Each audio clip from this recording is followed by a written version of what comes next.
Welcome to UpperEdge on Full Throttle TV for tonight's London Recreational Racing Cup Series powered by Road Life event. We're just moments away from getting underway with tonight's racing program. But first, let's take a moment to thank the people that make it possible. London Recreational Racing. London Recreational Contracting has gained a remarkable reputation as an industry leader in concrete pool and spa construction by focusing on three key factors: quality, creativity, and outstanding customer service. A proud sponsor of countless racing vehicles and events, London Recreational is a leader on and off the track. The Circle Alliance. The Circle Alliance is a digital and online global marketing firm, providing marketing, promotional, and advertising platforms. The Circle Alliance showcases a diverse collection of musical artists, male and female models, and business organizations using a vast variety of digital and online sources to market clients' products and services worldwide. The Circle Alliance is the vehicle for your vision. Our Expression Studio, a small digital studio with corporate-style passion, creativity, and capability. Our Expression has a diverse clientele base that extends from massive web development and CMS projects to the finest detail in a graphic design project for a low-budget race team. Motor Components. Facet Purelator self-priming high-lift electronic fuel pumps are the specified choice of both domestic and foreign nameplate, original equipment diesel and gasoline engine manufacturers.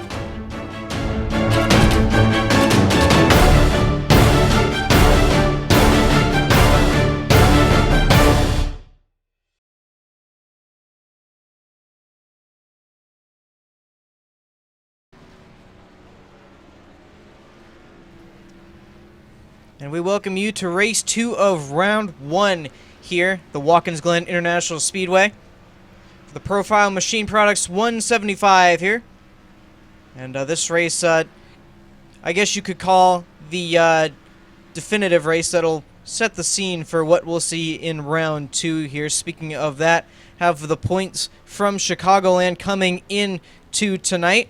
And as you can see, of course, Austin Hartenfeld's locked into round 2 with that win. Michael Araya, a good margin there with the 37-point gap there. Corey Hoover with 8 on the top of the board here tonight. Should be one to look out for here. Michael Fendelson 5th there, a 5-point gap. Carl Shedd with 4, Walker Thomas 3, and Shane Terrian right on the bubble with Ryan Dyson right on the outside. Joseph Tice with 2. Bit of internet issues there tonight. Adam de Blasio just making it in here. He's 5 below, and Trevor Polo currently not in the field here tonight as of yet. Could see him sneak his way in here before the green. But with that, qualifying just about to start here. Thinking practice, about 2 minutes left, and Michael Skinner back in the booth with us here tonight. And Michael, with 45 laps in this race tonight, and it being a road course, not going to see a lot of cautions. You have to be mistake-free here because, as you and I know very well, one mistake here could essentially ruin your night and ruin your chase. Yeah, that's for sure. With 45 laps is a relatively, short race, especially here. You got to think the Cup guys do 90 laps with full course cautions. Here we're doing, whatever the corner cautions are. Wherever they're out on the racetrack, that's where the cautions. So you're not going to get a lot of chances to get bunched back up. So you're going to have to fire off strong here. Look for Corey Hoover tonight. Austin Hartenfeld's, Carl Shedd, the guys that finished 1, 2, 3 at Sonoma to be the top contenders here as well. With one pit stop, like you said, you got to be mistake free. You can't make a mistake, speeding on pit road. With one thing that's really interesting about here at Watkins Glen is the last half of pit road is actually downhill, so it's extremely difficult to be able to maintain speed like right on the edge when you're trying to get to that 50-mile-an-hour mark and not go over that just for a little bit of distance. So that's one thing we have to look out for. As usual, we got to look out for the sand traps and especially that bus stop. And you mentioned Corey Hoover again on top of the board. Not necessarily in a must-win situation. It has an 8-point gap. But last time we were at a road course, very well dominated that race with Cal Watmore challenging him a bit. Cal not in the race tonight. Austin Hartenfeld sitting second on the board. And Michael, it's the way practice is looking. It's looking like RCA can set up for another very good night tonight. Won last week, possibly trying to go back-to-back here.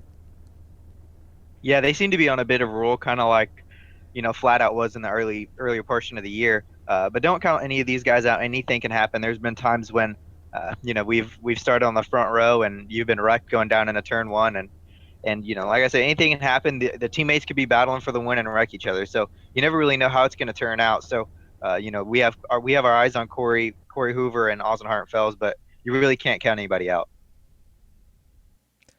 Absolutely. So there you can see they've added about 5 minutes to this clock here tonight for qualifying, and for good reason. Not a whole lot of time to get around this racetrack. Lap times are normally a good 10 seconds over the 1 minute mark there. So minute 10, minute 11 going to be really top of the mark here in terms of the laps you can run.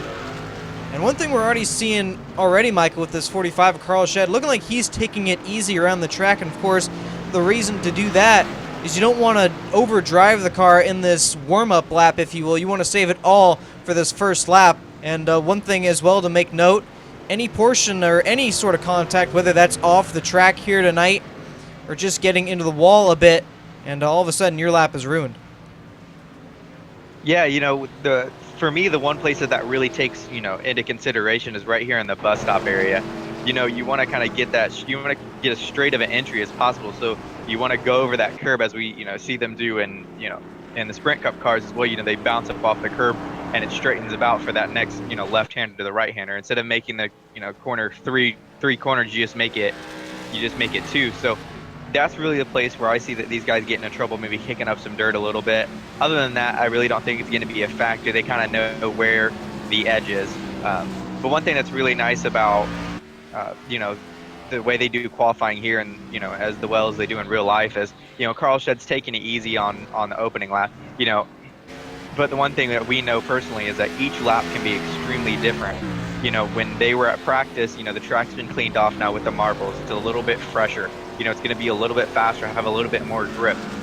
So just like the 51 of Bradley Burke went out there and went, really hard there first. So he knows how much how much grip the track has compared to what it does in qualifying, to where Carl Shed did about half the track, at a slow pace. So he's not really too sure about what the track condition is through those S's and how much more grip he's actually going to have. Absolutely. And this track, last time we were at a road course, Sonoma, these two tracks, fair to say, they're quite different from each other. Sonoma, personally, I've not raced on that, but seems like more of a technical, make sure you get through each corner type of track, where Watkins Glen just seems like one of your fast-paced road courses with not a whole lot of hard turns, if you will, but after a while it seems like it can wear on you quite a bit as you get later into the run. Yeah, they're polar opposites. At Sonoma, it's very slow. You have one really quick section going down to the S's into turn 10 on your right-hander, and then turn 11, coming back to checker flag. That's the fastest part of the racetrack. And the interesting thing is they don't get nearly as fast as they do here going up through the S's, which is uphill compared to downhill at Sonoma. So it's completely different. You have the ability to burn off your tires extremely quickly at Sonoma because they're such slow corners. You want to get back to the gas as fast as possible. As to here, that's really not such of an issue. It's more about getting into the corner, rolling the center, and getting back to the gas. And that's where your lap time comes in. You can push extremely hard here, as to where at Sonoma you got to be extremely smooth and controlled.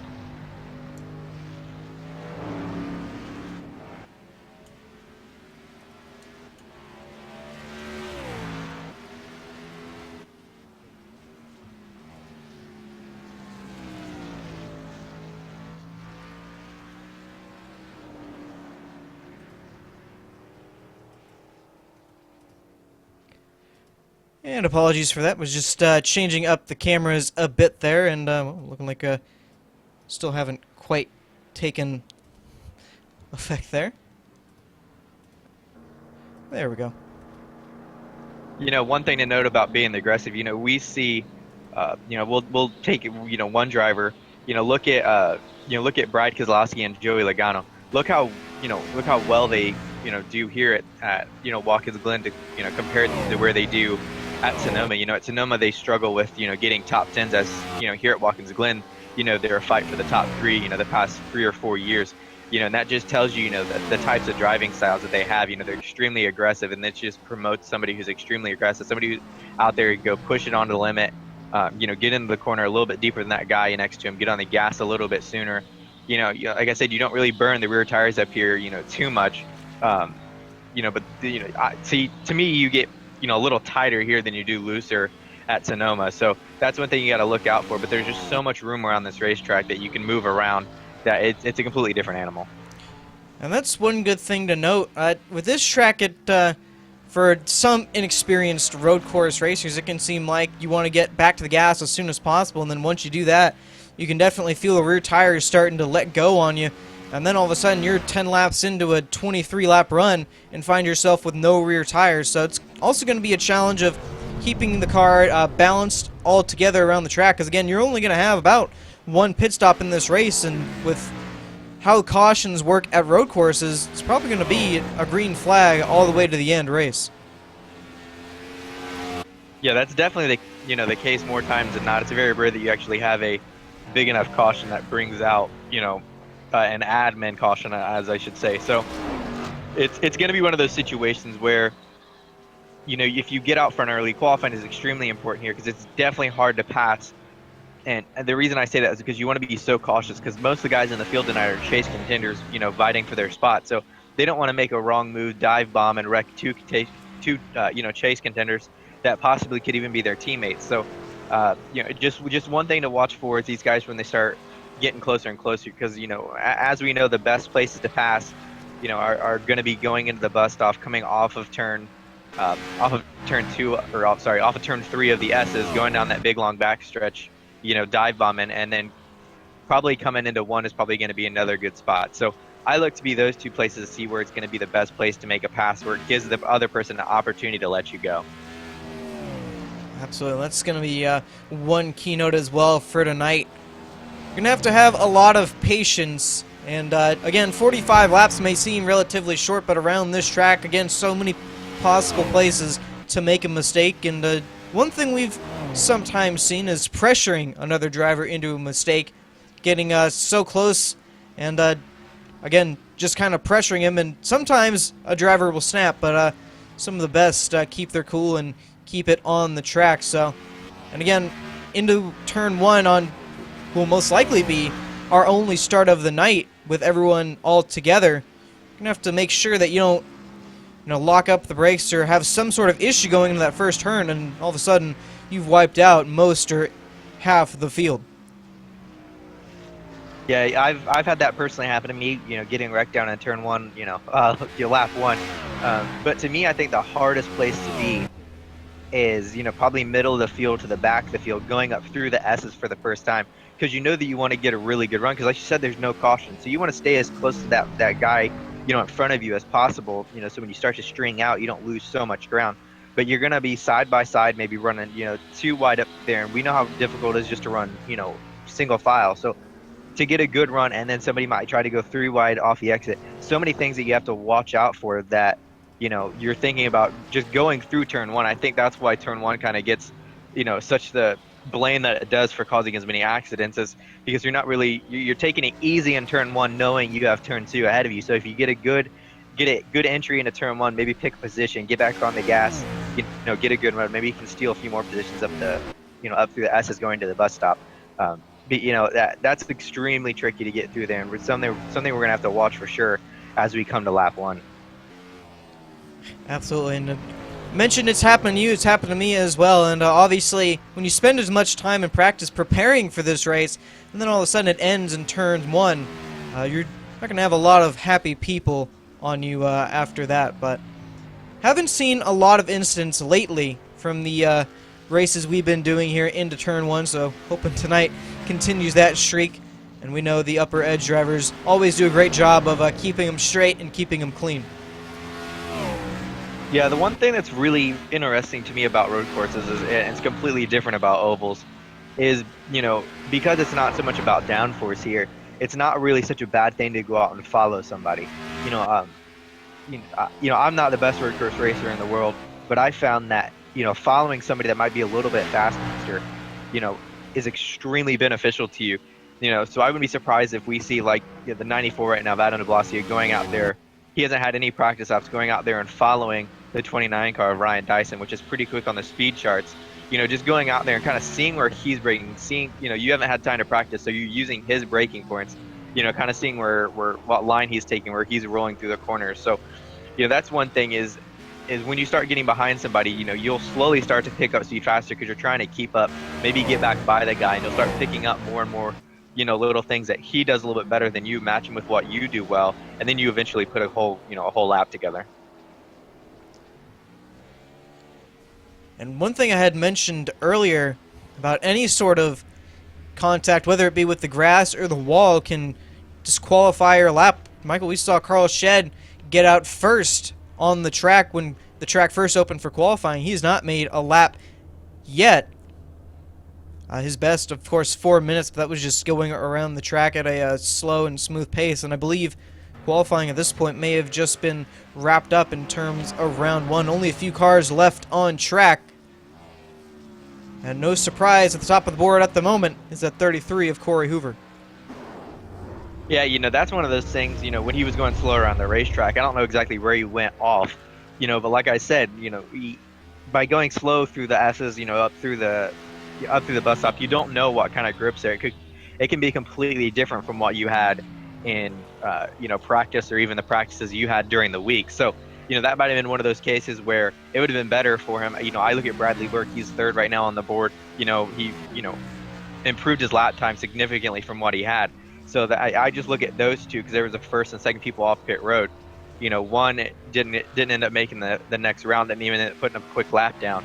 And the person that went out, full blaze, full throttle, is, picked up about 4 or 5 positions from where he was even at practice.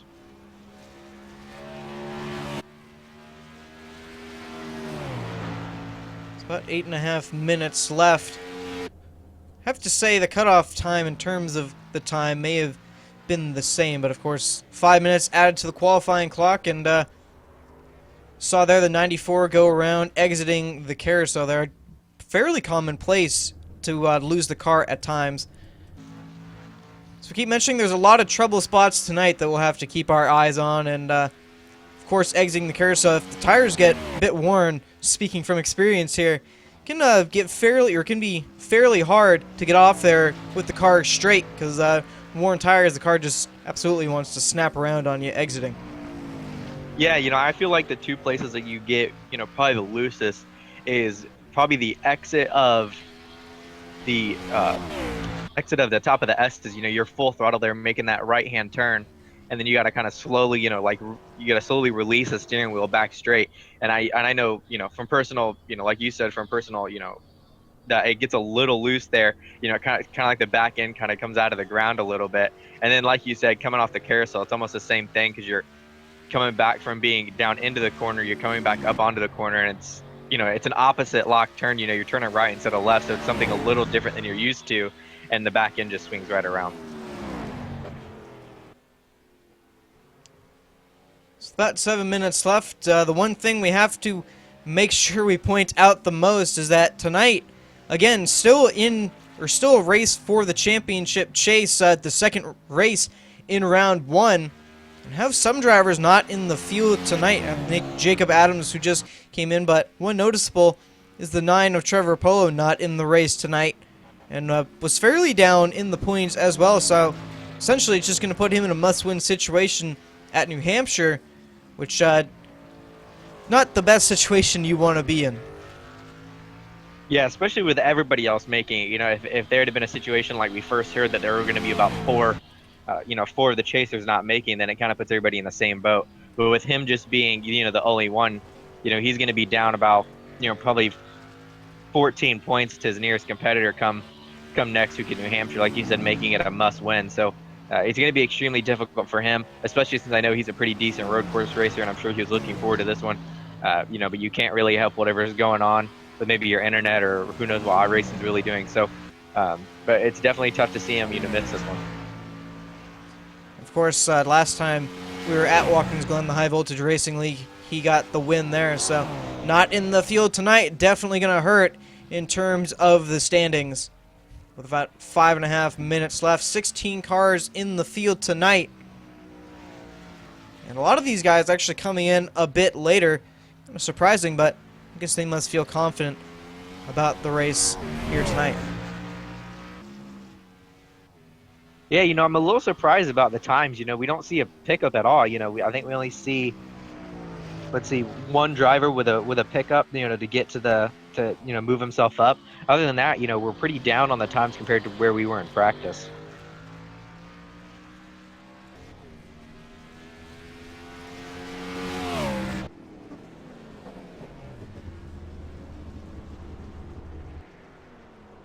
So around this time, we'd just be wrapping up our qualifying here, but looking like round 2 just starting back up here.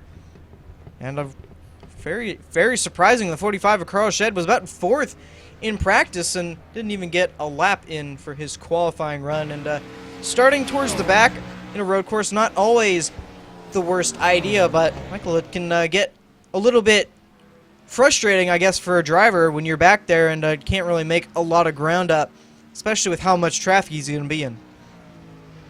Yeah, but I'm pretty sure that we saw him kind of do this at Sonoma, as well. I believe he actually missed practice and didn't qualify, used his qualifying time for practice, and I think he ended up finishing 3rd there. So, it's not something that we haven't seen before, but like you said, it's extremely frustrating, especially going down into turn 1 where we've been talking about, and going up through the S's, because all you want to do, especially if you're going to be faster than the guy in front of you, and looking at the times, he put in practice, he's going to be much faster than the guys ahead of him. So it's one of those things where he's going to have to be extremely patient and just work his way through and understand that, maybe a win isn't exactly in the cards tonight, starting from where, back where he is, unless he's extremely fast. But definitely a top 3 is possible. Just looking at the times there, got newcomer in the field tonight, that 22 of Jake Watson, currently 9th in the field, not too bad of a starting spot there. And really all these chasers spread out fairly well throughout the field of 16 here tonight so far. Of course, the lowest down being that 45 of Carl Shed, but as Michael just pointed out, he's done this before, so like he's going to try it again here at the second and last road course race of the season. Yeah, it's a shame there's only 2 road course races. I think there should be more. It's something that I enjoy doing, and I know it's fun for everybody to watch.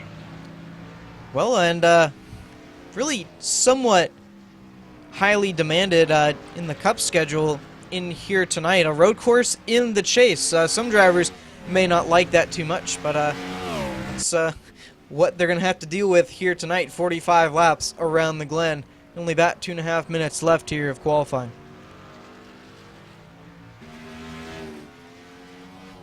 So again, RCA Racing still 1-2 on top of the board there. Only separated by about a 10th between Corey Hoover and Austin Hartenfels. Ryan Dyson, their teammate there, about 11th on the field so far tonight.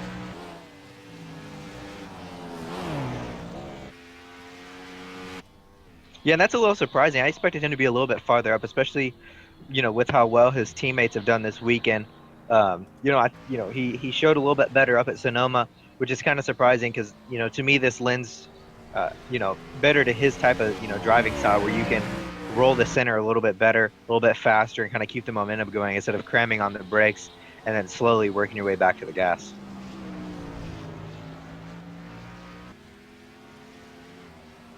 Just kind of watching there the way Corey Hoover gets around here.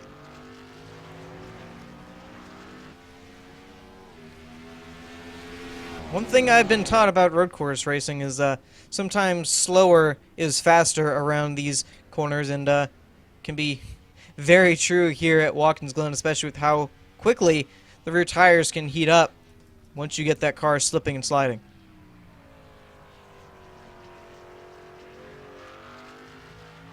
It's closing in, a minute left here on the clock. Couple drivers making their way back out. The 29 and 33 going to try and get another lap. I don't think they're going to make it back to the start-finish line, however. No, I don't think so, but it's interesting to see these two go out together. This is the second time that we've seen them do it, as Corey Hoover gets extremely sideways, through both the S's there and hits his teammate. Well, definitely not going to make it back now. Absolutely. I'm fairly certain once he got sideways into the S's, he already knew it was kind of over from that point. But Bradley Burke currently on a flyer. Raleigh Grant Davis, I believe, made it back to the start-finish line. He'll get his lap in. And those two flat-out motorsports teammates, the only cars left on the track. These laps will count. Bradley going to try and clinch a pole here. Currently third on the board. Not too far away from that pole, about 5/10 off of his previous time. But with that, time is going to expire. We'll let you know if they get any higher, but we'll go through the starting grid here tonight. Right now, it's Corey Hoover and Austin Hartenfels first and second on the front row. Bradley Burke third, David Washington fourth, Michael Araya fifth, Shane Terrian sixth, Michael Fenelson seventh, Raleigh Grant Davis eighth, Jake Watson ninth, and Walker Thomas going to round out the top 10 there. You have Ryan Dyson starting in 11th, Joseph Tyson 12th, Adam de Blasio in 13th, and they just changed positions. And then you have Carl Shutt in 15th and Jacob Adams 16th. And Bradley Burke will not improve his time there. And Raleigh Grant Davis will not as well. So that will be your starting field here tonight. 16 drivers going to go to battle here at Watkins Glen. And again, this could be the deciding race of the chase after round one. After tonight, New Hampshire Motor Speedway left here for round one. And then we'll shrink the field down to about 8. Do 3 more races there, and it'll be the final 3 to Homestead Miami Speedway. And again, so many mistakes you can make here tonight. You're going to have to be flawless if you want a shot at the win come the end of tonight's event. Yeah, you're definitely going to have to be flawless, from the guy who finishes first to the guy who finishes, 15th tonight. The goal out here is to run all the laps. Don't put a wheel wrong. We saw it, at Sonoma, the 9 of Trevor Rapolo is unfortunately not here. About halfway through the race, he made a big mistake, and, it took him out of a top 10 position, and a few other guys out of top 10 positions as well. So that's something we're going to have to watch. There's not a lot of cars here tonight, but it still could shake up the points just enough to where make next week extremely interesting. Well, since we got some time around this about 2.5 mile racetrack, let's see if we can chat up our pole sitter here really quickly. Hope we're not pulling him out of anything too important. Corey Hoover, you got a quick second to chat? Crap. Oh, pick you off at the wrong time? Nah, I got you guys. All right, well, starting on pole here tonight, won the last road course race we were at. Seems like your teammate there a little bit closer than last time we were at a road course. And win tonight locks you into round 2. How confident are you in that 33?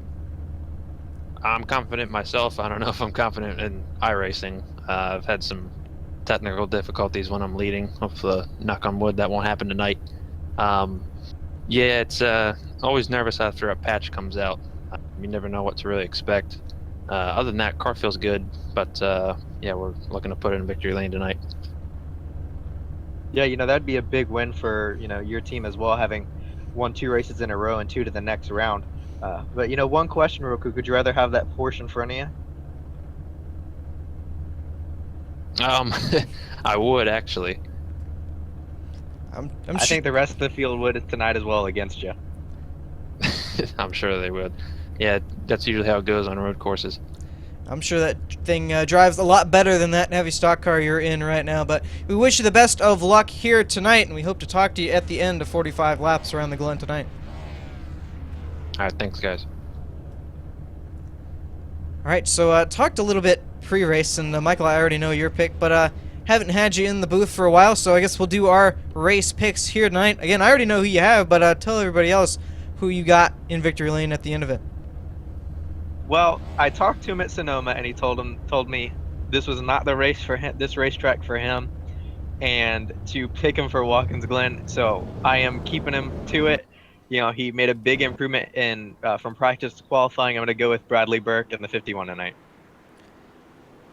And I saw him in practice, wasn't too high up there, and didn't look like it was going to be too great of a night for him, but up to third on this start, or he's going to be starting third, and looking a little bit better in terms of my views, so good pick at that. But of course, for me, going to have to go with that 33. So strong here at the road courses. Won last time at Sonoma. Very strong tonight, but his teammate got his first win last week, looking for 2 for 2, and very strong as well in that 29 beside, but picked 33 to go to victory lane at the end of it here tonight. Of course, 2.5 miles, about a minute 10, minute 11 lap times around here. 45 laps, Michael, is a very long ways away when you're talking about Watkins Glen with the Cup cars. Yeah, it can seem like that, you know, especially from outside. But, you know, when you're in the car, you're counting each lap. You know, it seems like it's going by quicker and quicker. You know, especially when you get that first, you know, when you get that sign for pit 5 to go, you know, you come in and you realize that was the only pit stop you got. So who you can see on the racetrack is who you're going to be able to battle, you know, for that next position. And we know how, you know, they get strung out here. So it's going to be, you know, staying calm, staying patient, and and basically taking what the car's going to give you tonight, not overstepping your bounds, because this is one place that if you hit the wall, you're going to hit the wall really hard. Absolutely, and it's fairly hard to hit the wall around here through the S's, of course, and entering the S's can be fairly difficult at times, but around the whole racetrack, there's not a whole lot of soft wall, and again, as you said, Michael, when you hit it hard, and almost every time you're going to break something there. But coming around through the final straightaway there, coming around to the front stretch and getting ready for the start of it. And again, this pace car seems a little bit more realistic at the front of the field. And as we were joking earlier, I'm sure everybody wants to be in that Porsche, but it's going to pull down there. This could be the deciding race in this round 1 of the chase. The green flag is out, and we are green. 45 laps around the Glen tonight. Mentioned this could be the trouble corner. The 14 already out there. Looking like he got into that corner a little bit loose, but they make it out all clean. It should be a... Yeah, it looks like he, you know, got a really good start there compared to the 44 of Michael. Or I tried to go to the outside and then got on the brakes a little bit. Might have had too much rear brake into it. But luckily was able to hang on to it and didn't lose too many positions. So he'll be back to the 7th spot there, and already see the 45 of Carl Shedd up to 12th, challenging the 18 of Walker Thomas there for 11th. So already starting to make a strong charge through this field. Starting, I believe, in the 15th spot. So again, he's made up about 3 spots. Up front, you can already see the 2 RCA Racing teammates haven't let each other get too far out in front. Starting to pull away just a bit from that 51 of Bradley Burke, who's getting a bit of a challenge from the 98 of David Washington there. Corey Hoover coming back to the front straightaway. He'll lead lap 1.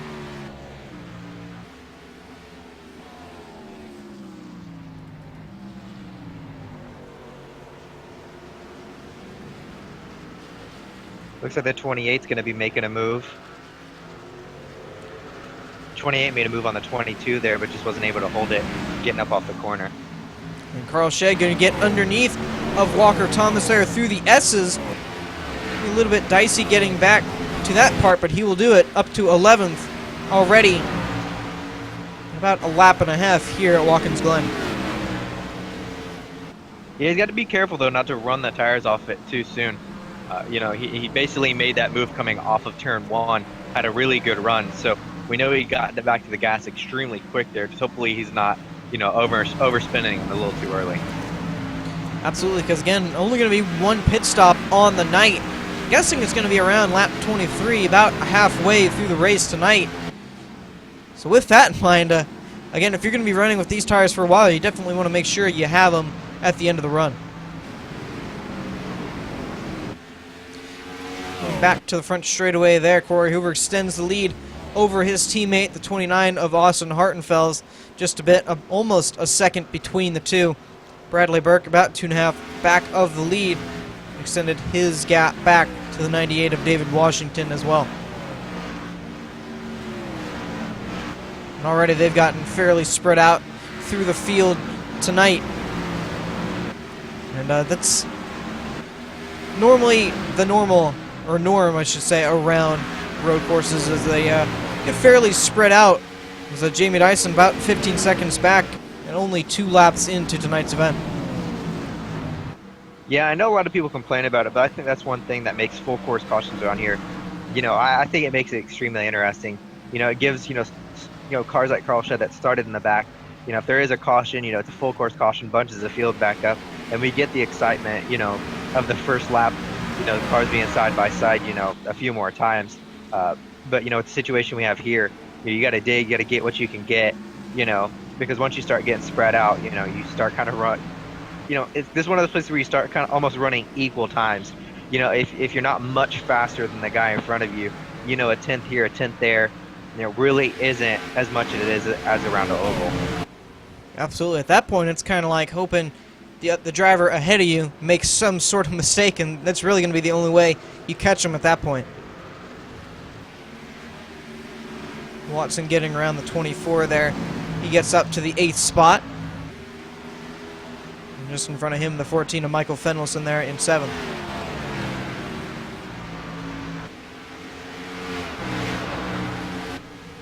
This is one of the tracks where it can get really hard to start talking about action around the racetrack, but they're still fairly close here towards the back of the field. In the 22, Jake Watson going to go, and he gets up into the air there, all 4 wheels off the ground. Like, not going to have too much damage to that race car, but back to 13th. Take another look at that, because again, all 4 wheels off the ground as he gets off from the bus stop.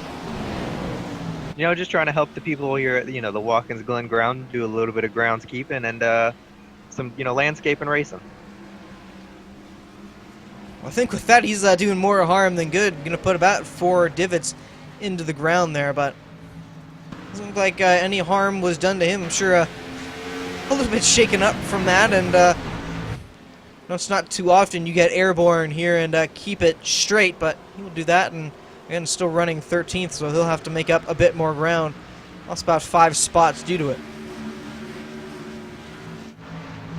Yeah, we see the 2 RCA teammates, just continue to open that gap on the 51 of Bradley Burke, who's being challenged, by the 98 right now. But, they're running relatively the same time, so it's going to be extremely difficult for that 98 to get past. Absolutely, and that can be one of the most frustrating things as a driver. Saw it last night at Charlotte, but more in effect here, where it seems like you're faster than another driver who just can't find the right opening or have the momentum to be able to overtake a driver going into a corner. Yeah, for me, the biggest problem is especially with the guys in front, he's bad on a chase driver, so you definitely don't want to get into him. But where do you try to outbrake him? Where's the best spot? Looks like he's going to have a run off of, off the last corner here down into 1. But if you get on the brakes a little too late, then you completely lost your position. You're going to lose ground to him, and you're going to have to run it back down again. So it's really calculating where's the best place for you to make the move, where you can get your car slowed down, and where you can not make contact with the guy in front of you. So, and that can be one of the harder things to do, especially with some drivers possibly braking a little bit earlier than others, a little bit later than others, and sometimes those meet and have a few incidents on the track. But overall, the top 2 separated by about 1.5 seconds there from each other. Again, Bradley Burke back about 5.5 seconds at this point, getting a hard challenge there from the 98 right on the back bumper, and it's looking like he's ready to go to take that 3rd spot. Well, the hardest thing here, especially for being the car behind, is when you're better than the car in front of you, all around the racetrack except for the last turn in the S and the last corner of this track. You can be faster, everybody everywhere else be right on their back bumper, but if they're a little bit quicker than you at one point in time during any of that lap in those positions, you just got to stick behind them for another lap, and it's extremely frustrating. And I mentioned earlier in the broadcast possibly pressuring a driver into a mistake, and obviously getting that close to another driver can put some pressure on, but only about 5 laps into the race tonight, about 6 in, so... Ooh, the 18 of Walker Thomas it looks like he has engine failure. He's down pit road, not sure what happened to that car, but as you can see, the front end fairly well torn up on that 18. Go back to see what exactly happened. Looking like it happened possibly fairly early here. Yeah, with him only having a 3-point cushion, to the chase cutoff, that's going to be extremely difficult. Absolutely wasn't in a great starting spot. Starting tonight, well, he got loose exiting the S's there, and looks like the incident Gordon had back here in 13. That's a very odd spot to get loose at, and obviously you don't see a lot of incidents around there. I think one of the key factors there was being stuck behind the 28. He tried to make, a little bit of a bigger arc, kind of like we see it at, intermediate racetracks, where you try to get that really good fast exit so you can get underneath the guy. I think that's what he was trying to do. And I think when he cut it with him being behind the 28 car, I think he just lost rear grip and it just came around. And with, that part of the racetrack being loose enough already, it just made it to where he couldn't hang on. So far tonight, it's seemed like, again, that's not an issue or a part of the track we normally see issues with, but seem like don't find any part of the track here, Michael, to get any sort of speed they can out of it. And obviously there, it didn't quite work out as well as Walker wanted him to.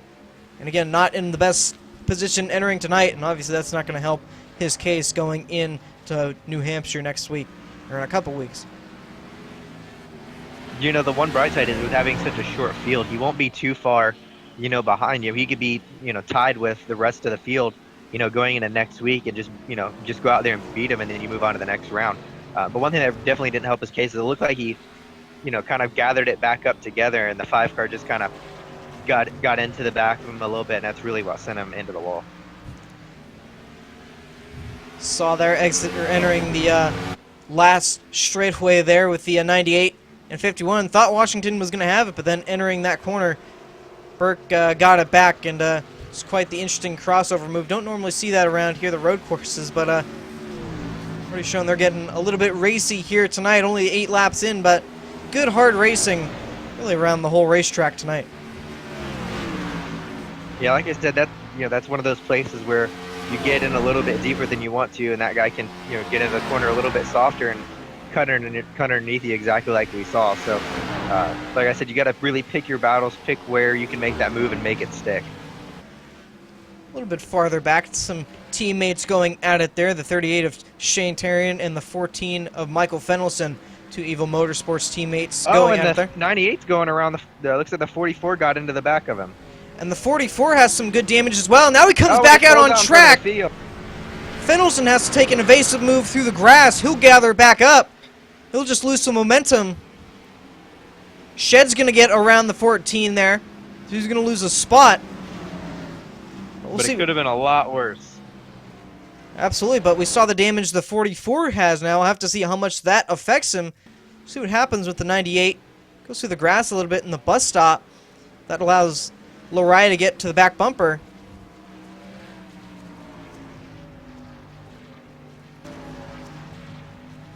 Through the S's, it almost seems like the 98 comes down a little bit. The 44 comes up just a little bit. We'll see on board here the 44. Of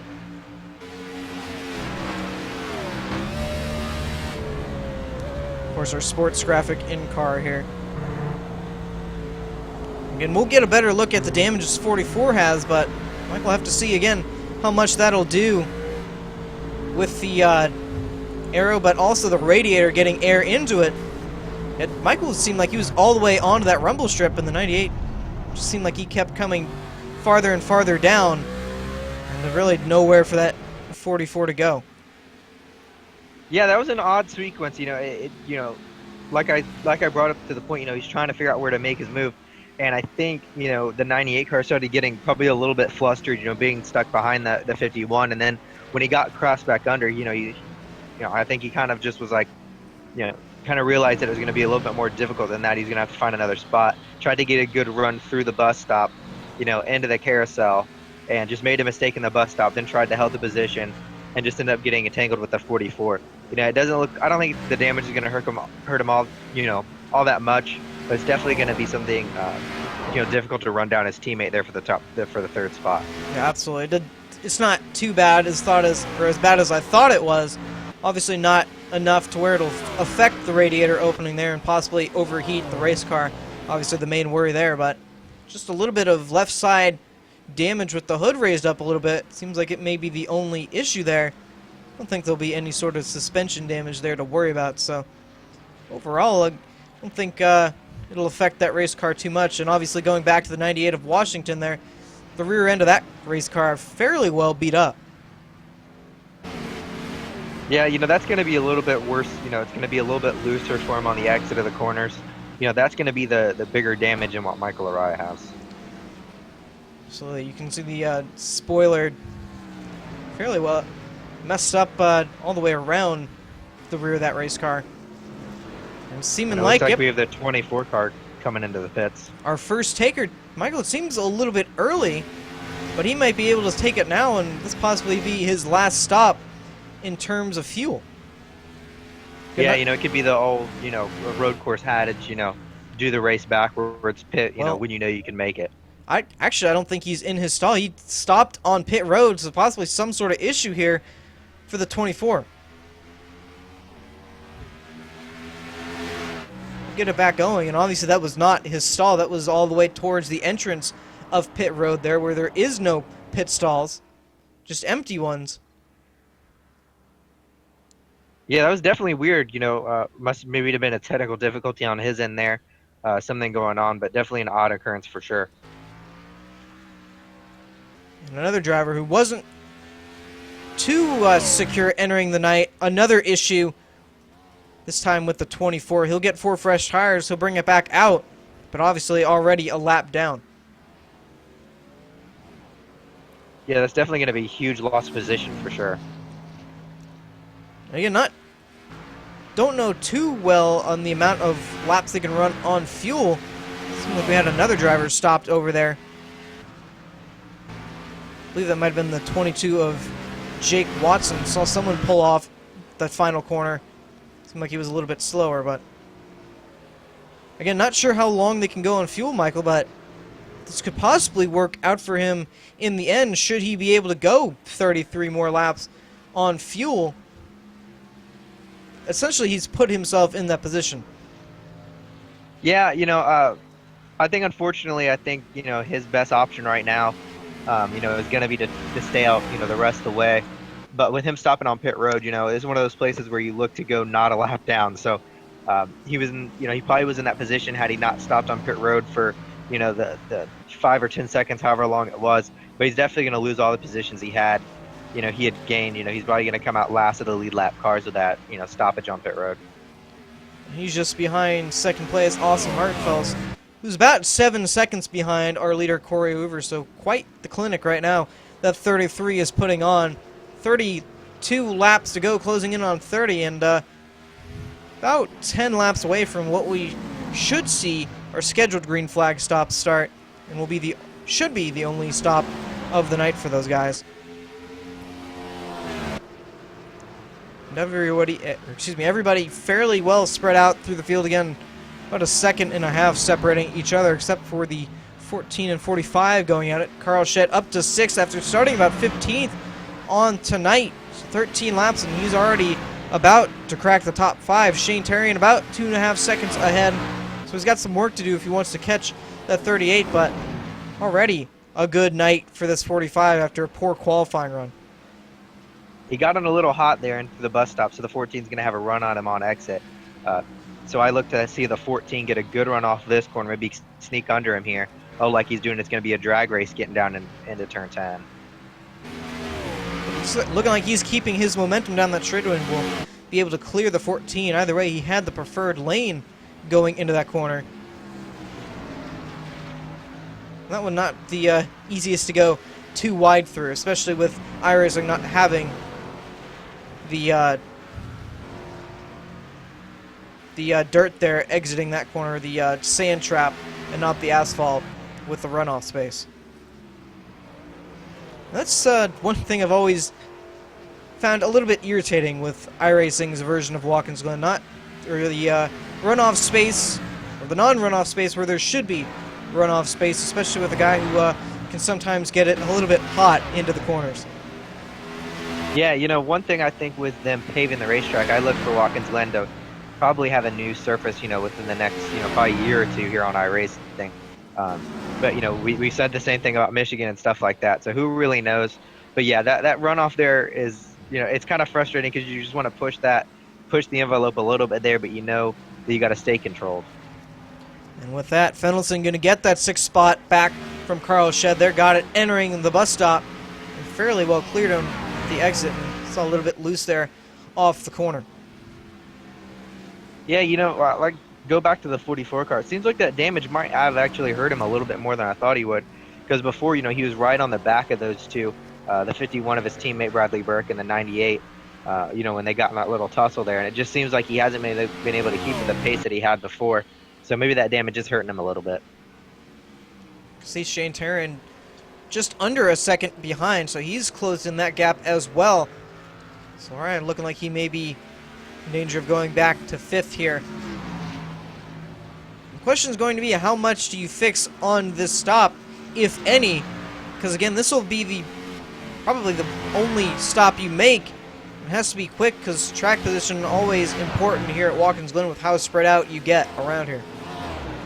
Yeah, you really can't afford to fix the damage. You got to kind of deal with what you have. If it was under caution, you go ahead and fix it all because you got all the time. But under green flag, you just got to go out there and deal with it and, hope for, a miracle caution, around here. Whereas, at an oval would be more prevalent. So 30 laps to go here tonight. 29 to 33. Just clicking off another one there. So 16 laps in the books so far, and already see a little bit of lap traffic, quite a bit ahead of the 33 Corey Hoover, but did see it. It looked like he was in the S's when Hoover was in, or just heading into 1. I believe that may be the 11 of Jamie Dyson. It is. And one thing to note, Walker Thomas is back out on the track, Michael, and he only lost about 2 laps, so if someone else has an issue, he has the possibility of making up some time and some positions. Pretty interesting that it was only 2 laps he lost with how much smoke that car was pushing out. Yeah, and about a lap ago, the 24 car had an off-track excursion. Very odd. He made the corner, if you want to go back and look at it, was lap 15. But it was almost like, he had a failure of some sort on his end and was just coasting around the corner trying to get something figured out. We saw him pull into pit road, kind of stop, so something must be going on behind the scenes with that 24. And that's what brought him a lap down. It's looking like the issues may be continuing here for the 24. I wanted to say some sort of display issue, but he was able to pull it down pit road with something like relative ease, so not sure what exactly going on with that 24, but obviously it's not to his liking.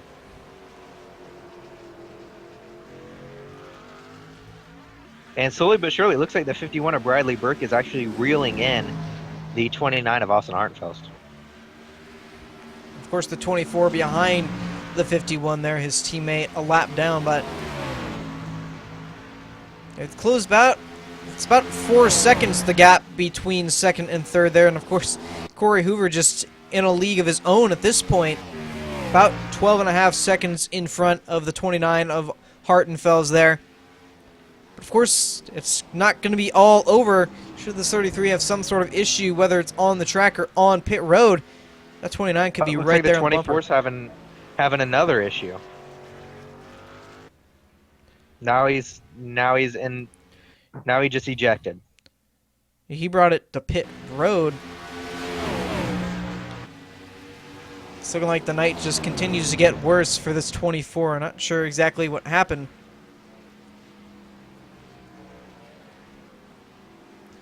Look, he was slow exiting the bus stop there and pulls off the track and stops. So he's sitting in pit road at the moment, looking like he'll probably just have to get something figured out and get the tow back. But at this point, Michael, I'd have to say you may just want to stay on pit road and fix whatever the issue is, as long as the issue can be fixed, to make sure it doesn't happen again and possibly put an end to the night. Yeah, at this point, he's gone 2 laps down. He's the last place car, so it's going to be difficult to gain anything back. The only thing you go out there to gain, is track time. But it looks like we have a really good battle between the 44 of Michael O'Reilly and the 38 of Shane Tarian. Yes, the 38 has been working on catching the 44 for quite a while, and obviously you can see to the back bumper there. And I'd have to imagine that damage that the 44 has playing some sort of benefit for this 38 at this point. It doesn't look like too much on the front end, but it's looking like it may possibly be enough to disrupt the handling of that 44 possibly, or just the aero of the car.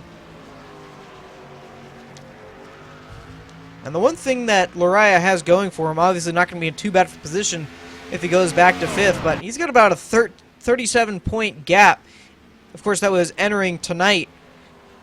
And it's looking like that may just increase as well as we exit tonight. So going into New Hampshire doesn't have too much to worry about. So tonight, had a little bit of an issue, but again, not too much to worry about with the car still handling, looking like all right for him. Yeah, one thing that's really interesting is that we have the 51 of Bradley Burke slowly catching the 29 of Austin Hartfels, but right behind the 51 is the 44 and the 38, and they are catching the 51 at Bradley Burke at even a quicker pace. So we're gonna have to see, who gets to whom first before these pit stops. And this could be the race decider, these pit stops, because again, one mistake, and all of a sudden you're about a lap down, if that, about half a lap down, if you're lucky. And this track can be fairly easy to speed at, especially as you noted earlier, Michael, with that downhill section at the exit of pit road. And the 29 going to be your first taker on pit road with 25 laps to go here.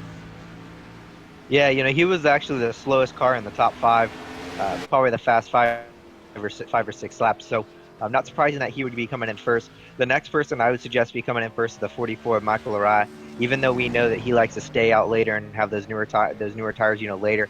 With him and the 38 being about the same pace, with the 38 being stuck behind him, we know the 38's a little bit faster than he is. And we all know that iRacing kind of fixes a little bit of that damage when the tire changers go over to that left side to make your pit stop a little bit slower.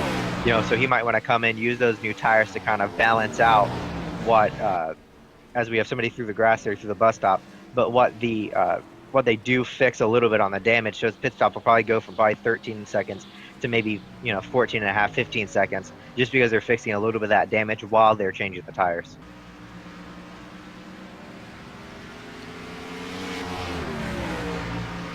Now the 44 going to surrender third there to Tarian, so he will take that position. Michael Arai will go back to 4th with the 29 taking his first stop, so we'll have to see. The 33 stays out for another one coming off the corner.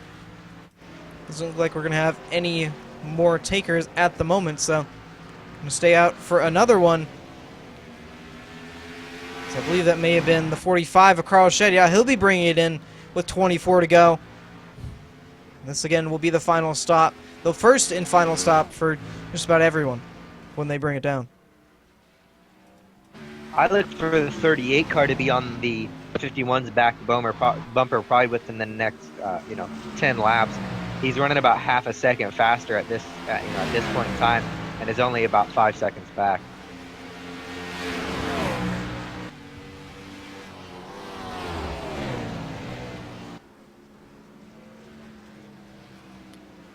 And just looking at times, they're looking like the 22, the 28 are now going to bring it down pit road. The 19 and 94 as well coming down. So, of course, about the mark we were expecting with 24, 23 to go. It's looking like we're 2 for 2 on the week here in terms of guessing the laps of pit stops. So, not too bad. And now Hoover going to bring it down here. 23 to go. His first and final pit stop of the night, as long as everything goes as planned. Tarian as well going to bring it down. Lariah going to stay out for another lap there. And no surprise, Michael Fenelson going to do the same.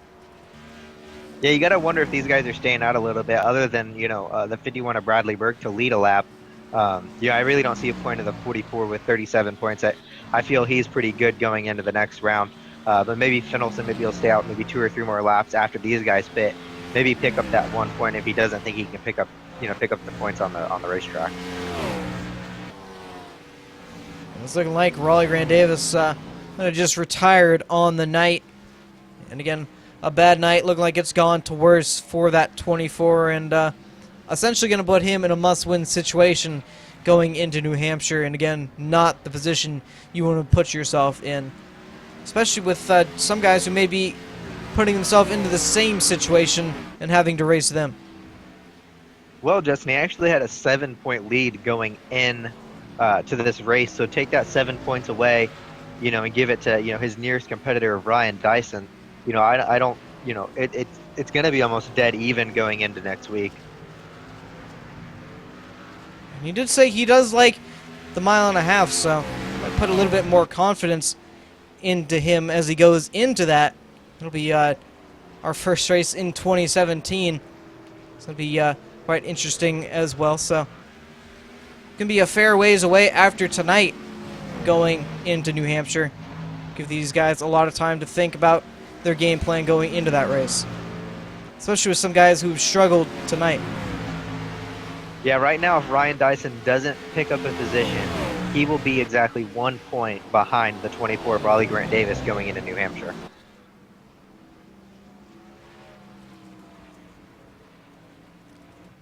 But you also got to remember the 18 of Walker Thomas also had problems as well.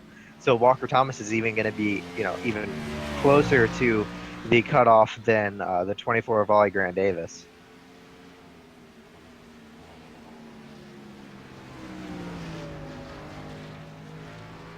It's coming around to take 21 to go.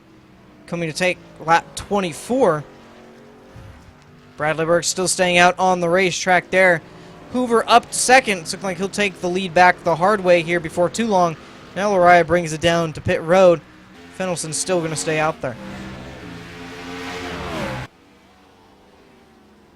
Yeah, I think Fennelson was trying really hard to lead a lap there. With just how fast that 33 car is, he's already basically got back into the position he was before the pit stops, and these guys haven't even sniffed pit road yet. That's pretty interesting to stay out much longer for that 51. At this point, he's probably going to have to be well aware that a win probably not going to be in his cards tonight, especially with who is going to be the leader once everything cycles around, closing in at quite the alarming pace, 4 seconds better that last time around, with Bradley running a 1:16, Hoover with a 1:12. So, well, I think one thing that he's looking at there, Justin, is towards the end of that run, he was much faster than the 29. So he was running him back down, and the 29 came down early. But I don't think he's really looking at first or second as a possibility. I think he's really more worried about the third, and he knows that the 38 was extremely fast on those older tires, probably, like I said, about half a second faster. So maybe come in 5 or 6 laps later than he does, because we know the 51 was faster than he was, at the beginning. That's why he got such a big gap on him. So maybe he's thinking he can use that gap to maybe catch back up and then have a little bit, more tire left at the end of this thing. Well, that's going to be pretty interesting because, again, he stayed out for a good 2 laps, but now he's going to bring it in. He's going to bring Fennelson, and I believe, that's Joseph Tice along with him. So Hoover will cycle back out to the lead here with 20 laps to go, and we'll have to see how everything shakes out. Terrian just going by there, so. And Bradley Burke just coming out of pit road, so he'll cycle out to about 5th with his teammate Michael Raya back there in 6th. Yeah, definitely an interesting strategy for her, for sure. I think he had 3rd or 4th locked up, so we're going to have to see, if he can go back and get that. He's definitely got to dispense of this 45 car as quickly as possible, though. You don't want to get stuck behind somebody who's much slower than you. Yeah, he'll have to put those fresh tires to use here before too long. Doesn't want to wear them out too quickly here, especially just getting them on. So as you said, has to make quick work of this 45. Try and get back up to the 38 of Terrian here, because it's looking like past Terrian, the 33 and 29 are safe to say they're gone. Austin Hartenfeld is about 19 seconds ahead of third place, and Corey Hoover about 29 ahead of third. So that's, once you get to third, that's probably as far as you're going to be able to go. So Burt gets around Shed there, so he'll set his sights on third, and has 19 laps to get it. Yeah, the 33 and the 29 are definitely the class of the field, tonight. And the 33 is on a different planet. Absolutely, and we saw this at Sonoma, our last road course race between those two, but it was the gap was much closer, and they were racing side by side. And again, tonight, Hoover just on a league of his own. The last time he's been leading these last couple races, not to jinx him or anything, knock on wood here, but he's been in the lead and quite dominating, or been quite dominant throughout the races, but had some issues. First it was a power failure, and I believe the second one may have been just the internet cutting out, so he's going to have to hope that everything goes as smooth as possible. Just has to run 18 more laps, and he can go home knowing he's locked into round 2 of the chase here. Yeah, this should be really worrying for the rest of the competition. It seems like the flat-out guys were extremely fast at the beginning of the year, winning 5 in a row there. But since then, it seems like the RCA guys have kind of picked up their pace a little bit, running more consistent. And, we started seeing the 33 of Corey Hoover, even get better and better on the ovals, getting poles, leading a lot of laps. He'd have, if he wins this race, he'd have 4 wins on the season, had he not had those issues. So just one thing that we have to just, watch for the next few rounds is if they're able to carry this momentum on through and see if one of the RCA guys can get the championship. Battle is on for that 5th spot now. Lariah all over the back bumper of Carl Shed there, looking like he will get the position entering the bus stop there. So that'll put Lariah up to 5th, Shed back to 6th. Michael Fendelson just behind as well for 7th. Well, it's looking like he'll try the inside there. Possibly try and cross over here, exiting the carousel. Yeah, it seems like those two just cannot get away from each other.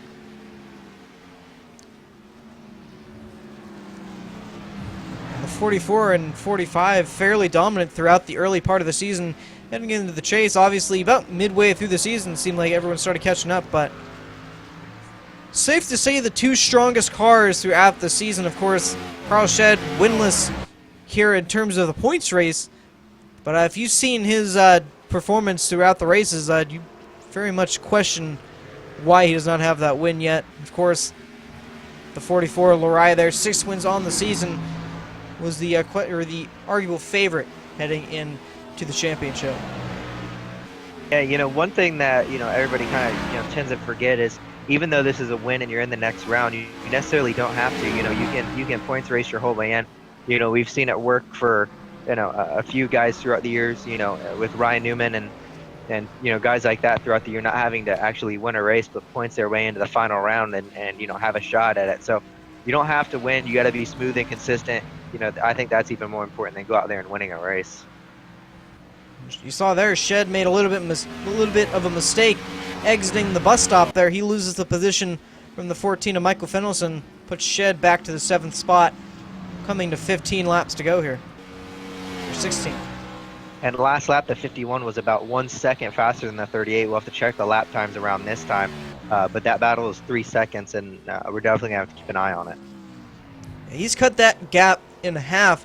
We're started with 5 seconds. Now it's about 2 seconds off that corner. So definitely has the speed underneath that 51 and should have the time to catch the 38 here. But again, that's about as far as you're going to be able to get up there. And that's one of the consequences, again, with no full course cautions, but we haven't had enough incidents tonight to warrant that. They've kept these cars very clean and straight, with the exception of the 98 and 44 having their little incident earlier in the race. But other than that, they've kept it very much straight, and they've tried their best to keep it on track tonight. Yeah, just looking at the times, the past few laps, I think the 38 and the 51 are a little faster than the 29, but with the 29 being out almost 20 seconds on them, there's really no catching. So Austin Hartenfeld did a really good job on that pit strategy and getting out on those new tires, because that seems to be his real strength. Once you get about 10 laps into the run, he kind of starts coming back to these guys. But by then, he's way too far out front.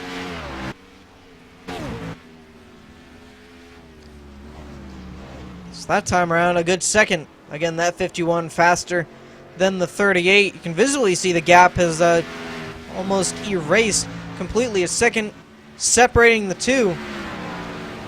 The 51. One thing the 51 of Bradley Burke doesn't want to do there is, run his tires off a little too early. I know he's faster and I know you can see him, but he's still got, 9, what is it? What are they running to? 45 laps. So he's still got plenty of time. He's got 14 laps.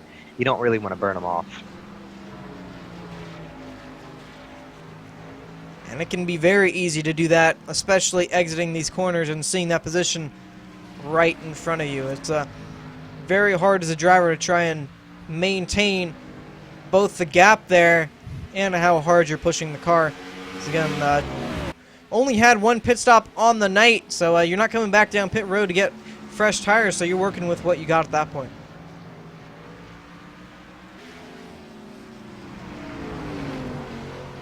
And Bradley Burke, one of the only two tonight who has led laps. He's led 2, but Hoover has led the other 29 laps. It's been quite the dominating run for that 33. And again, 14 more laps and he can lock himself into round 2. The 38 car ran a little wide there, got, a little on the brakes, locked up the right front. Bradley Burke, let him come back in there. But the 38's pushing extremely hard trying to keep that position. And I saw a little opening on the inside of Terrian, and I think the 51 saw that as well, but he knew there was not quite enough room to make that work. Now he'll get to the inside, and I believe Shane just let him go at that point, knowing he's much faster. Yeah, those few laps on the newer tires is definitely a benefit, and with the 51 being a little bit quicker than he is, on newer tires and for the short run. But we're gonna have to pay attention, how far he falls back before the times start evening out. Absolutely. Now you're in front, and you can try and run your pace in a way, but you're just going to have to maintain that car because, again, 13 laps, still a very long ways from that checkered flag. I'll have to see if Lariah may possibly be able to start catching that 38 with 13 to go. See the times this time around. Terrian with a minute 15. Lariah good 2 seconds better that lap, so just see if he can continue this up and get at least up to 4th here with that damaged race car. Yeah, Lariah is even a little bit faster than his teammate, the 51 car, so definitely going to be interesting coming down to the end of things. And that damage seems a little bit better than the last time he was on pit road, so possibly got a bit of it fixed. But overall, that car still has a lot of speed in it. It's kind of surprising with how hard he took that hit. Yeah, new tires can cover a lot of weaknesses, so we're going to have to see if he's able to hold on the rest of the run here with those quick times, or if the damage is going to show its head again. It's 12 to go here. Everyone spread out, again, quite a distance from each other. Closest about 2 seconds, so they've spread out fairly well at this point. Of course, Lariah starting to gain on the 38 of Terrian there. Closed it down to about 2 seconds from the 2.3 he had it about last time, and this lap they were about even. Lariah only about 4/10 better that time, so it's looking like they might have equaled out. Or could have been some sort of mistake on the 44's end on that lap. I think personally the 33 should come in a pit again and make this thing real interesting. Make him work for this win. But he does have some lap traffic just ahead of him. Obviously, that's probably not going to be too big of an issue. I believe that's the 11 of Jamie Dyson just ahead. And it is. He's going to come to the line that time 11 more times around this very long road course here in New York.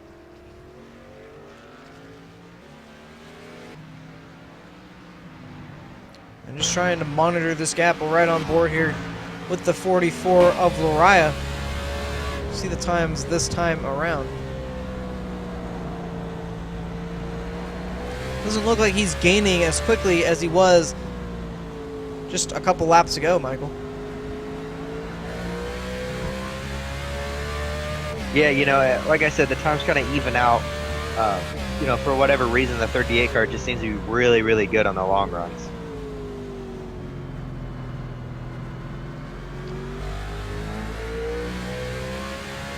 That time about 3/10 separating them, but as you said, that 38 saw it last run.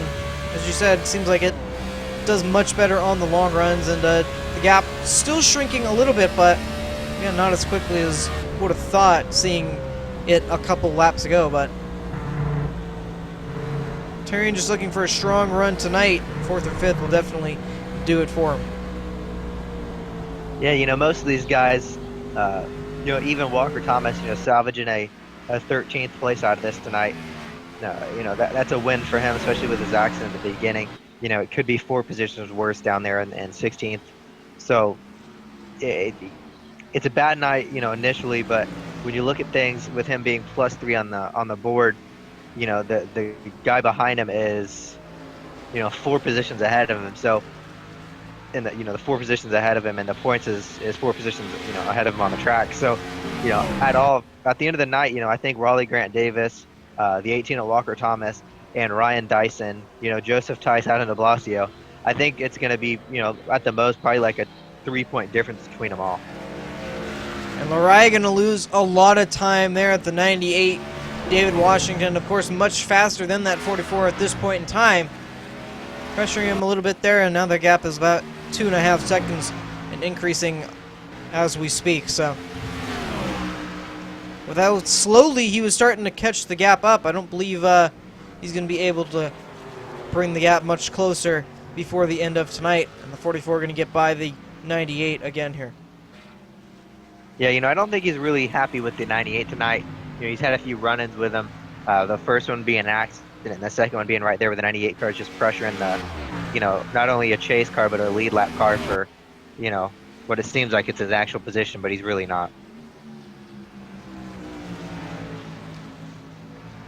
And he may just be racing for fun at that point, but again, I don't think that 44 is quite happy with David at this point. But such to the incident before, that may have been one thing, but it just seems like he's racing him a bit too hard to be a lead lap car and a car racing for the championship as well.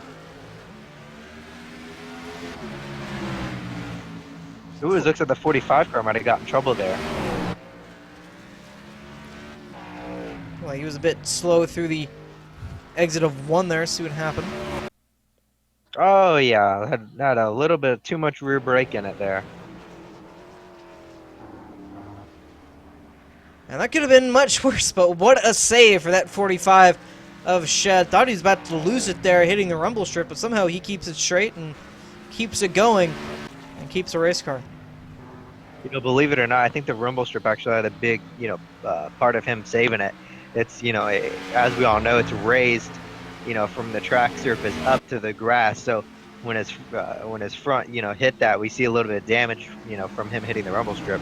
But it kind of pushed his car back up, pushed that front end back up on the racetrack. So luckily that, you know, that rumble strip was there and it wasn't just grass. And it looked like we might have a battle for 6th here, as now Michael Fennelson is now caught up to the back of the 98 and the 44. Absolutely, with this 98 still pressuring this 44 very hard there. And of course, being a chase car, there's really no special privileges other than that, blue splitter and spoiler. It's up to the other driver to choose how he races, of course, and Washington... Try to tell the driver that. Yeah. Washington at this point, I think, kind of knows he's faster, but obviously he was in front of the 44 at one point. I'd like to say he's just riding behind this 44, but it seems just a bit too close for it just to be riding. Yeah, you know, that's one of those situations where you're really stuck, especially as a newcomer into the league. But you know, I've been in this situation before. It's better just to let those guys go, let them duke it out. You know, gain the respect of these guys, because You know, it always seems like everything kind of comes back full circle. You know, especially in racing, you're going to be in a position where, you know, they're the guy behind you on newer tires. You might be the leader, and you don't want them pressuring you. Also looking like got a little bit wide exiting that final corner. And again, But what's interesting, though, is that with the 98 pushing the 44 has actually picked up his pace and is now running down the 38 of Shane Therian. yeah, that gap now back down to about 2.2 seconds there. With 7 laps to go. Not sure if he'll be able to close that gap all the way down. Last time around was that a second better than that 38. Let's see what it is this next time around. And don't forget about the 14 back there just waiting for something to happen. Also, if these two have some sort of issue, he'll be right there and ready to take that position away. Carl Shed not too far behind as well should something happen.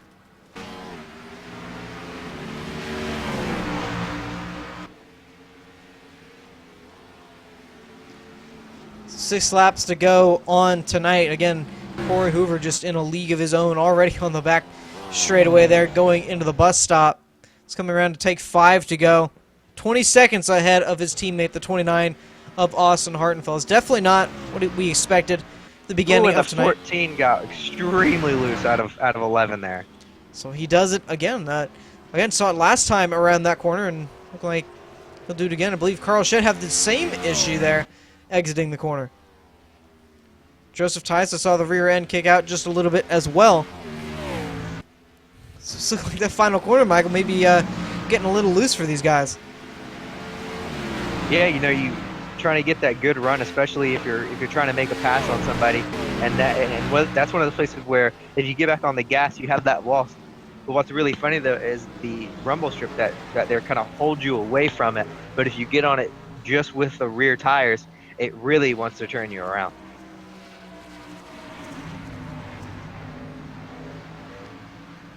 One interesting thing to note as well, the gap between Fenelson and Lariah hasn't changed much, but Lariah definitely closing in on that 38 of Terrian. 1.5 seconds is that gap now.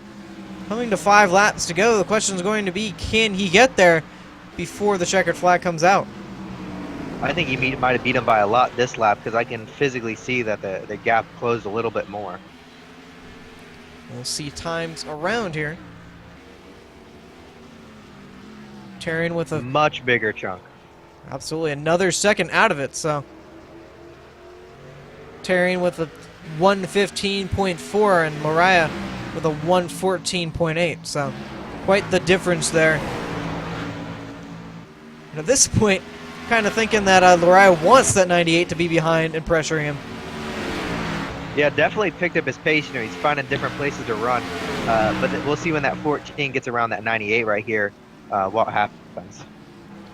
Well, we thought it was going to be able to get around, and now he will. The 98 looking like he might have just pulled over there to let him go, let him race, and was a little bit loose entering the carousel there. But and I think the 14 might be faster than both of them. So this is going to be real interesting coming down here to the wire. Absolutely. So now 44th, another car to worry about in the rear view, but this time it's on the lead lap in 4th position. Right, just holding on to that top 5 position, and just behind is 6th. So just trying to hold on to 5th here before the checkered flag. The 38 really loose out of that corner.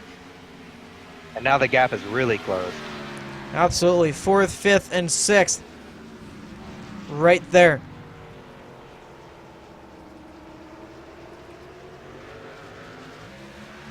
I'm not sure if Terrian's feeling the pressure at this point or just making a few simple mistakes, or if this 44 is just that quick.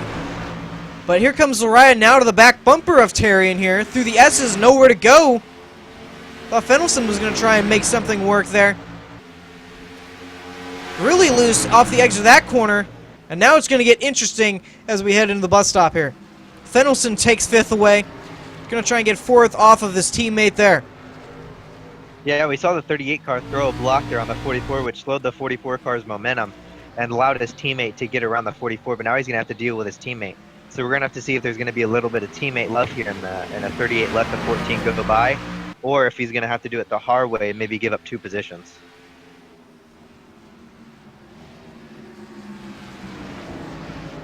So he's got 3 laps trying to take that position away, and obviously it's looking like that 14 faster than both those cars. Lariah looking like he still has a bit of speed here. The 3 to go. Washington going to get underneath now. Thought he's going to try down the front straightaway. Ooh, this is gonna make this. Ooh, this is gonna make this S is really interesting. The 38's gonna have to let the car go. 44 car is gonna drive it down in there underneath the 38. Now he's gonna be on the opposite direction. This is gonna be very interesting going down into the bus stop. Lariah tried to take advantage as well. Wasn't a clear enough hole. And he'll fall back just a little bit farther. So put Fendelson up to 4th spot. Terry back to 5th. We're gonna have to see if the 44 can make up that ground that he lost going to the corner. 2 laps to go here, by the way. Hoover out 24, about 25 seconds over his teammate of Austin Hartenfels there.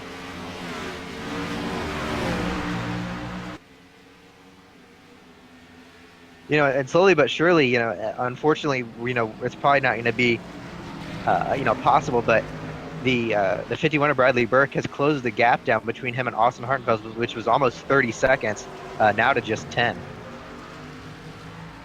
Absolutely. It would take a miracle, however, to catch back up, but overall the top 3 hasn't changed all night, really. See there, the 44 Lariah going to try and get to the inside, didn't have the nose in.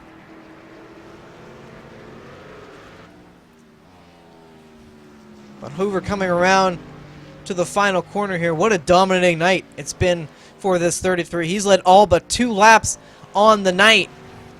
And he's coming to the white flag around off the final corner. Bradley Burke was the only other lap leader with 2. His teammate, Ryan Dyson, just ahead of him as well. That's the 9th position. You know, it looks like he's going to come down to maybe a last lap move for the 44 Michael Araya to get around the 38 here. These cars just coming to the white flag as well. I have to see if this 44 actually has anything left in it to try and get by this 38 of Terry. And that's for a top 5 position there. I'm sure each driver wants it.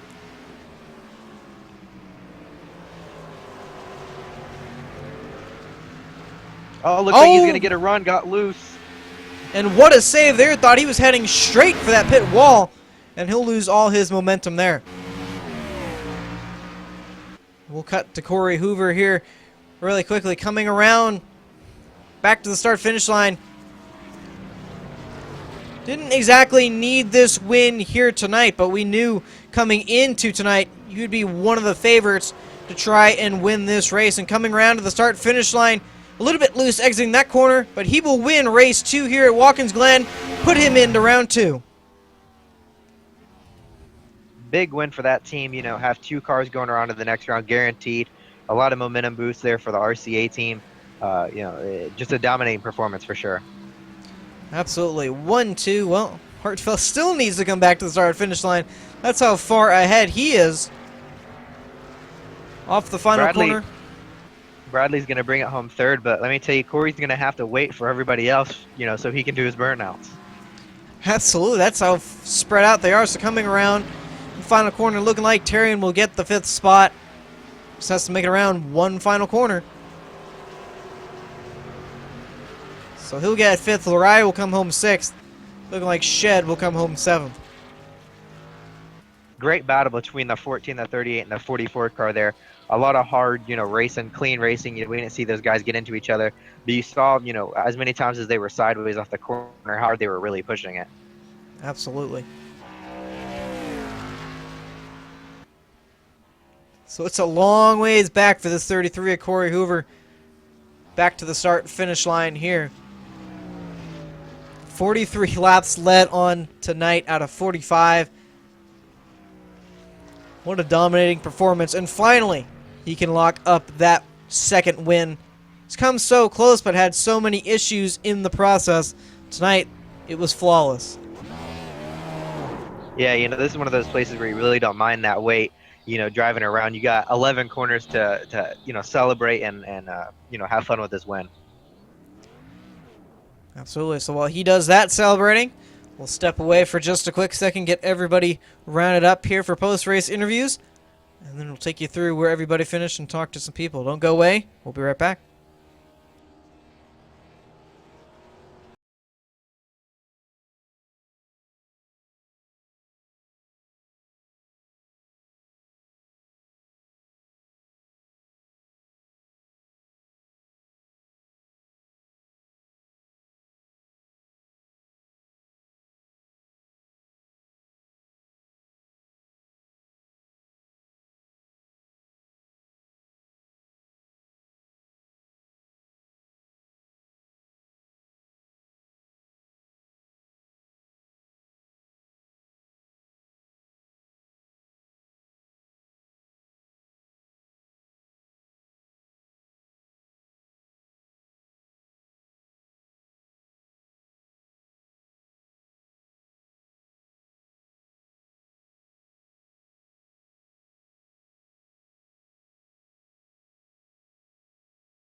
And just wrapping up tonight's event here from the Watkins Glen International Raceway, the Profile Machine Products 175 at the Glen. Race 2 of round 1 here for the London Recreational Racing Cup Series Championship Elimination and the race to Homestead. One race to go until we decide who the final 8 are going into round 2. And tonight, this race was fairly well dominated by the 33 of Corey Hoover. 43 laps, led of 45. And he goes on to round 2. Austin Hartenfels comes home second. Bradley Burke third. Michael Fennelson fourth. Shane Terry in fifth. Michael Araya sixth. Carlos Shedd seventh. Joseph Tice eighth. Ryan Dyson ninth. And Adam de Blasio going to come home 10th. And then David Washington 11th. Jamie Dyson 12th. Walker Thomas 13th. Jacob Adams 14th. Jake Watson 15th. And Raleigh Grant Davis, unfortunately, going to come home in the 16th position. All right, so now we'll talk to our winner here, Corey Hoover. Hope we don't pull him out of anything important there. Corey, you got us? Yeah, I got you guys. All right, well, fairly good to say you dominated tonight, 43 laps led, and a much different story we saw from Sonoma. It didn't look like you had any trouble staying up there front. Yeah, absolutely. It was a much different track than what we've practiced all week. Weather had a little bit to play in it. It honestly felt to me like it was just getting real tight. Later as the run goes, you'd fall off a lot. And yeah, just qualified out front, got good track position, and then brought home the win. That's what I wanted to do. Well, you definitely did that in dominating fashion. I think we're gonna have to start making a rule. We're gonna have a booth pit stop that you have to make at road course, so you give everybody else a chance. I've actually thought about two-stop strategy here. I mean, I did a long run in practice, and it almost would have worked, but it would have worked if everyone or the top half of the field would have had to do that. But yeah, the way I drive, I feel like it suits me better. I like driving a road course slow rather than attacking it. I know my teammates are the complete opposite way. That's how I know Austin drives. But yeah, just got to thank all my sponsors, SEM Paint Products, for hopping on board this year, Hunt Brothers Pizza, London Recreational Racing, Our Expression Studio, and Comedic Gasket. Well, it was a well-deserved second win. I know you've had some struggles over the past, with internet issues. So congratulations, and we'll see you in the next round. All right, appreciate it, guys. I'm excited. All right, so we understand Austin Hartenfels, there we go, had to leave fairly quickly, so we'll talk to Bradley Burke here, our third place finisher. Bradley got us?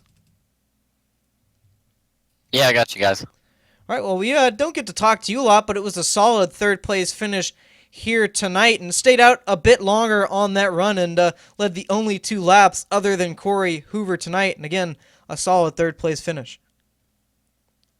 Yeah, I'm pretty proud of, as silly as it is to say, it's when Corey Hoover and Austin Hartenfels are in the field, it's pretty hard to lead some laps at the road course, so I'm pretty proud I got close enough to lead some laps. And I was trying a little bit of a different strategy, thinking maybe a couple extra laps on the tires would gain me some track position, but Corey was just so fast. Once he had that strategy down, he just stayed out of my range. Well, it's a heck of a race. I'm glad we get to talk to you. You were my pick tonight. You showed up. You did what I thought you were going to do. You were definitely the most dominant third place car here. To be honest with you, I think you might have been a little bit faster than the 29 car there. When he pitted early, what was kind of going through your mind? Because I know that you could see him getting closer and closer in your windshield. So what was your mind, going through when you started to catch the 29? Yeah, it's funny you say that because during the race, like I said, usually Corey and Austin, they just check out. And close to the pit stops, about 10 or 15 laps away, I noticed I was actually catching him. And I was like, well, I might actually be faster than I really am. And I was getting pretty excited when the pit stops were coming up because I thought maybe if I get some extra laps over him on the tires, I'll be able to catch him. But he pitted a lot earlier than I expected, and I just couldn't get that track position back. Yeah, we were kind of watching the times there, and, I think it was about almost, 28 to 29 seconds, after you pitted and he pitted, and you brought it back down to I think 9 seconds. So clearly those new tires worked out, and I think you were much faster probably from lap 15 on. He was just so fast those first 10 laps. That's where really the big difference was. But congratulations. I love talking to you, and you keep running like this. I'm going to continue to pick you. Yeah, I appreciate it. I was a little nervous when you said you were gonna pick me, but I tried to show up and race as hard as I can, like I do every week, and I had a pretty good run, pretty fast car. I'm pretty proud of it. Absolutely. And again, strong run here. Practice didn't seem like it was going to be too strong, but then showed up in qualifying and backed it up with a third place finish. So congratulations there. And we hope to see you next week as well. Or not next week, but next race at New Hampshire. Yeah, I appreciate it. Hopefully I'll get to talk to you guys again. All right, so now we'll talk to our fourth place finisher here, Michael Fennelson. Michael, you got us? Michael Fennelson, you there? Yep. All right, well, it seemed like a pretty solid race tonight. It was at first looking like you were going to get a sixth place finish, but then all of a sudden came storming through the field past the 44 and 38 and came home with a fourth place position. Yeah, it was definitely an interesting race. My best road course in this league, I believe, with a fourth place finish.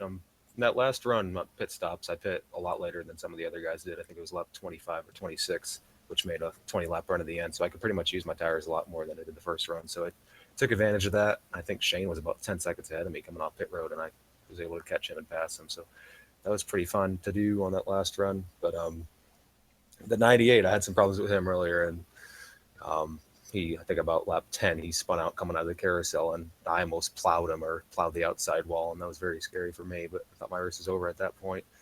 But I'm glad with the fourth place finish tonight, especially with the chase. I think that will definitely help it out. I think that you were probably the most sideways person I've ever seen out of turn 11 tonight. Good race. Take me back to that battle between, your teammate there, the 38, Lariah in the 44, the lap down car of the 98, and then you're sideways off of 11 every lap. What was your goal when you started getting closer and closer to those guys? Did you think you could get both of them in one swing? Yeah, turn 11, I don't know. I don't know if it was a turn for me, but I remember spinning out every time off the corner, and I just kept telling myself when I was catching Laurie and Shane on that final run, just stop trying to spin out off turn 11, and you're not going to catch him. And I tried to do that the last few laps, and I did catch him, but the 98 was all over the 44 for the last 15 laps, and that's what really helped me because he had pressure all over him, and I caught him and then Shane on his older tires. But that move on the back straightaway was pretty intense when he blocked Laria, and I had to make a split-second decision and got past him. But it's nice to race guys like that cleanly and fairly also. Yeah, it was a good run. Congratulations on your top four. You definitely had a extremely fast car tonight on the long runs, and I'm sure we'll talk to you again in the new year. Thank you. All right, and that will wrap it up for us here tonight and for 2016 for the London Recreational Racing Cup Series here, the UpperEdge Racing League. And, well, Michael, this road course, it's almost the same as the last time we were at Sonoma, except a lot less action for the battle for the front. Corey Hoover had that locked down, leading 43 of the 45 laps tonight. Yeah, domination. That's one word to put it. One thing that I talked to Bradley about there is first place was dominant, second place was dominant, and third place was dominant, all for the same all for their positions. Then fourth, fifth, and sixth, that's where it all broke loose, and they were sideways off the corner, trying not to run into each other, dive bombing, blocking. It's just one of those road course races where you never know really where the action's you're going to be. You kind of want it to be for the lead, but when it happens, if it's for fourth, fifth, or sixth, it doesn't really matter at that point. You're just watching these guys put on a good show, and that's definitely what we saw tonight. Absolutely. So the next race will be the final race of round one, and we'll decide who gets into round two. But that'll be in 2017, the next time we see you, January 5th, to be exact. This next Thursday, we understand they're doing a bit of a little winter shootout with their super late models there, so that should be a fun event if you want to check that out on their website, UpperEdgeRacingLeague.com. or their Twitter. But other than that, a good race tonight, and it'll be the last one for 2016 for Full Throttle TV. So, for Michael Skinner, I'm Justin Colby. Thank you for watching here tonight, and we wish you a Merry Christmas, and hope to see you in the new year.